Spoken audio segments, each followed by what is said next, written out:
Have you ever wondered who your ancestors were 5 or 6 generations back? Most of us begin this journey with enthusiasm. We open genealogy websites, interview elderly relatives, and delve into digitized archives.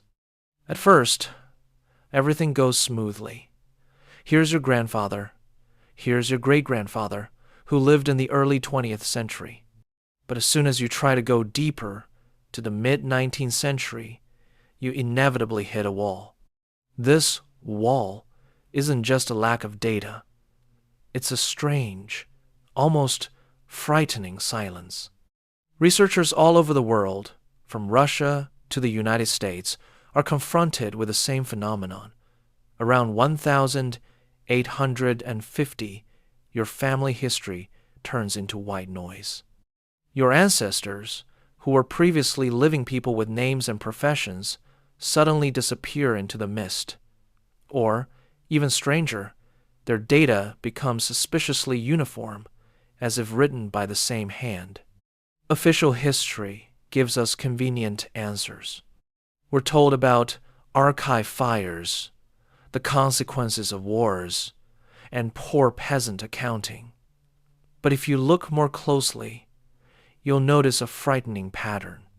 Why were archives burning simultaneously in different parts of the world? Why was it precisely in the mid-19th century that total document standardization was introduced, seemingly erasing everything that came before? Imagine waking up in a room and remembering nothing from the previous day. You're given a passport, told your name, and told your biography. You have no reason not to believe it. But deep down, there's a strange feeling. It's all a fake. Many of us are people without a past. We are the descendants of those who lived through some global event that official chronology studiously ignores. We're accustomed to thinking that our great-grandfathers were simple, illiterate peasants. But how then can we explain the majestic ancient buildings against which they were photographed? How can we explain the complexity of the world that's visible in old daguerreotypes but completely absent from textbook descriptions? 1,850 isn't just a date, it's a boundary marker. On one side is our comprehensible, controlled world. On the other is the vanished century. A century of great technologies, a global empire, and people whose blood we carry within us, but whose names we're forbidden to know. We begin our investigation here, at the foot of this wall, to understand who stole an entire century from us and why. If you walk the streets of any old city, be it Moscow Street, Petersburg, London, or New York, and look closely at your feet, you'll see the scars of a catastrophe that historians call the cultural layer. Look at the ground floor windows. They're half, sometimes completely, buried. We're told this is a natural process, that the roads are built one on top of the other, or that they were built this way specifically for warmth. But any builder will tell you, no one would waste precious brick, granite, and craftsmanship to bury full-size windows, front doors, and stucco in damp earth. This isn't an architectural style. It's the mud flood, a global event of the mid-19th century that literally buried civilization under millions of tons of liquid clay and sand.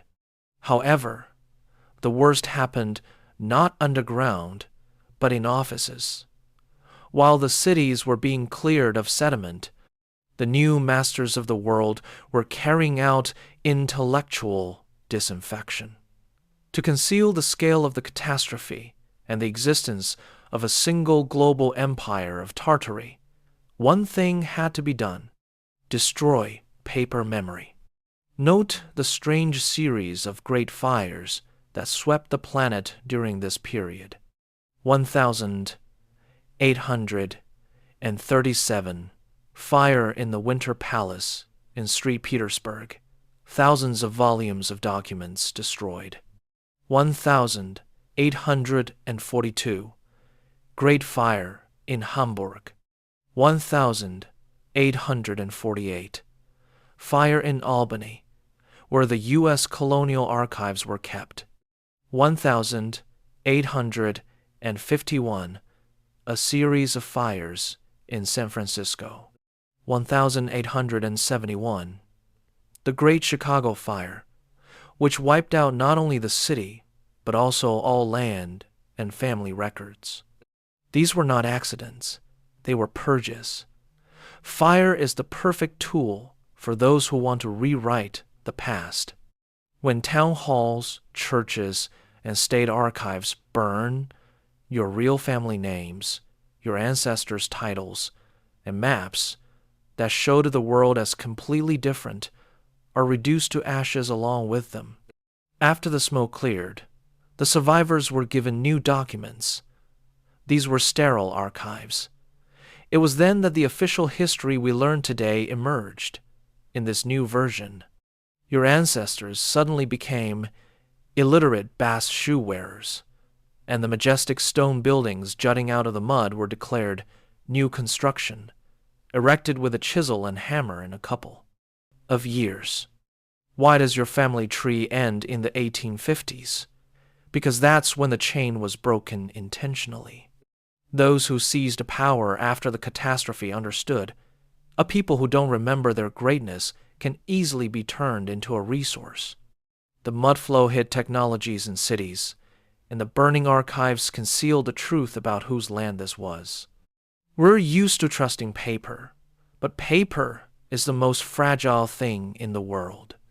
When you search for your great-great-grandfather and find nothing but a sparse entry in a church register, written in a strangely calligraphic handwriting, after the fact, know this: you're looking not at history, but at its reconstruction. We've been forced to forget everything that happened before the mudflow, so we'll never ask, what really happened in that fateful mid-century? Looking at old photographs of mid-19th century cities, a sense of surrealism lingers.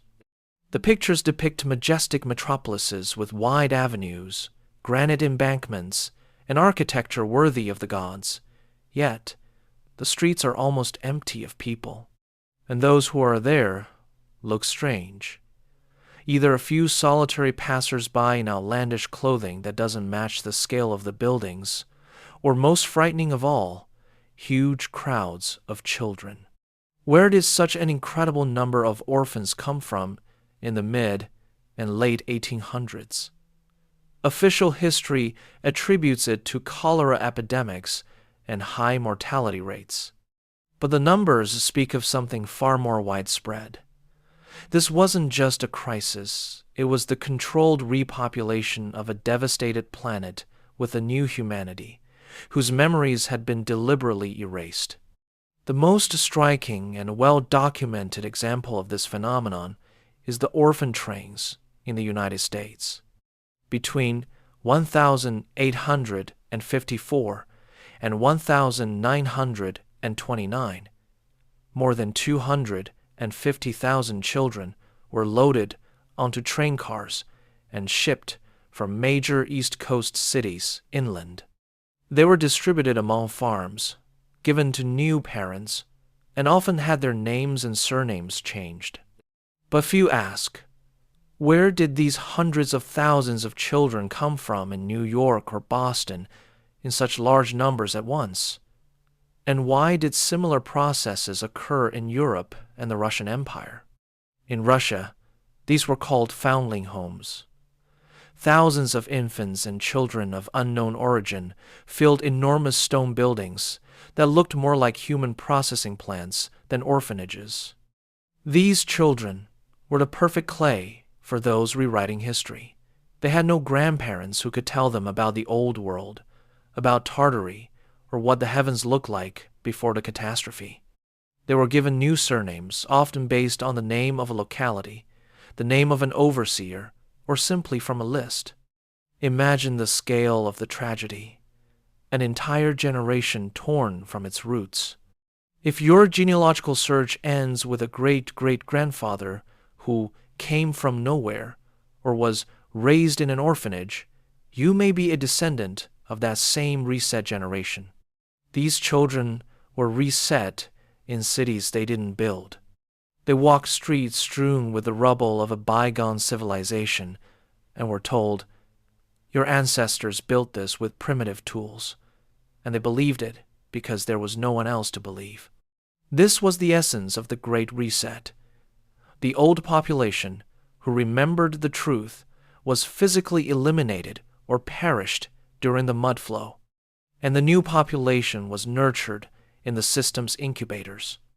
It was during this period from 1850 to 1880 that compulsory public education systems were introduced across the world.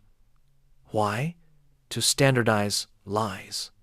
The children of the orphan trains were indoctrinated with a new chronology, new values, and a new, safe version of their origins.